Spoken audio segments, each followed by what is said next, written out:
Thursday.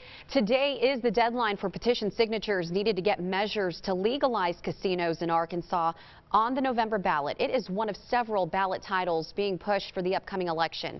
Jordan Betts is joining us live in studio right now to tell us more about it. Good morning, Jordan. Hey, good morning. Nearly 85,000 signatures are needed from registered voters to get this measure on the ballot. That's a lot of signatures, and it's two of the casinos in Pope and Jefferson counties and direct tax revenue to general funds on the local and state levels. Now, last month, the Driving Arkansas Forward released a TV ad on your screen in hopes of getting more people to sign the petitions. Now, back in May, the Arkansas Supreme Court ordered Attorney General Leslie Rutledge to approve those casino ballot titles, even though she didn't agree with the ruling. She also approved ballot titles on raising the state's minimum age and the way Arkansas draws its electoral districts. All those measures are on deadline this morning, and that'll be up to the Secretary of State's office to determine if there are enough signatures and they are valid. Back to you guys. All right, we're just going to have to wait and see. Thanks so much, Jordan, for that report. In a breaking news update, two brothers remain in jail this morning, accused of killing a 64-year-old man. 25-year-old Michael Collins and 21-year-old William Alexander face capital murder charges in the death of Billy Thornton at the Spring Valley Apartments. They are also accused in the death of a mother and her two children. Fox 16 Charmaine Nero spoke to people at the complex who say a lot has changed since the murder. It's nice. It's comfortable. Laura Gill has lived at Spring Valley Apartments for a year and a half. First time I lived in an apartment in over 20 years. The complex now gated. Yeah, they put the fences up.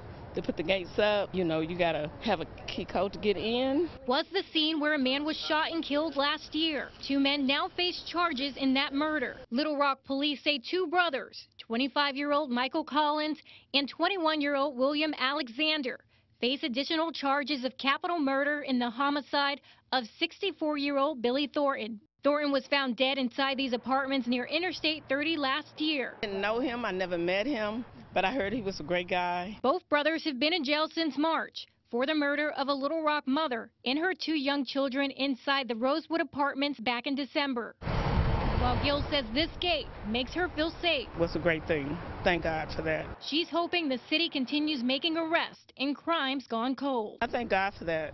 They're cracking down on crime. And I wish people would not commit crime like they do.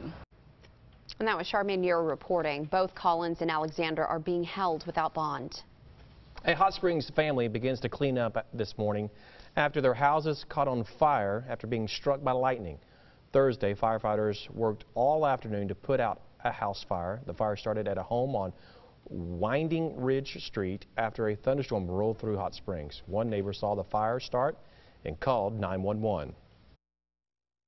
I heard someone screaming, fire, fire. I opened up the front door and it was just nothing but pure smoke. Siding, the roof was, smoke was just billowing out of the top. It was black and brown, and then all of a sudden things started popping, and it was obvious that it was in the attic. We're told this isn't the first time a house in this neighborhood has been struck by lightning. Fireworks believed to be the cause of a house fire in Conway. The fire happened before midnight on July 3rd. The fire chief says the family was celebrating an engagement and set off fireworks.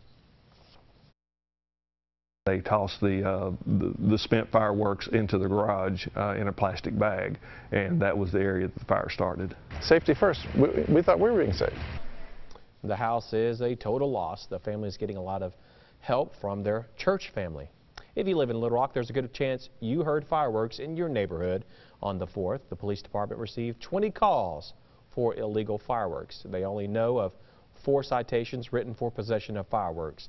Little Rock and North Little Rock both ban possession, handling, and use of fireworks within city limits. You can be fined up to $500 for having or using them. A fugitive wanted in Ohio was captured in Texas. U.S. Marshals caught David Ramos Contreras Thursday. Ohio police wanted him for 2 counts of kidnapping and 2 counts of rape in a case involving children. Police found Contreras underneath a bed in his home in Texas, and he will be extradited back to Ohio. A Virginia restaurant that asked Sarah Huckabee Sanders to leave 2 weeks ago is back open for business. The Red Hen restaurant in Lexington has received backlash from supporters of the Trump administration following the ordeal. The decision even sparked protests, with one group called the Patriot Picket. who are protesting outside the restaurant on its opening day. They had a full house for opening night.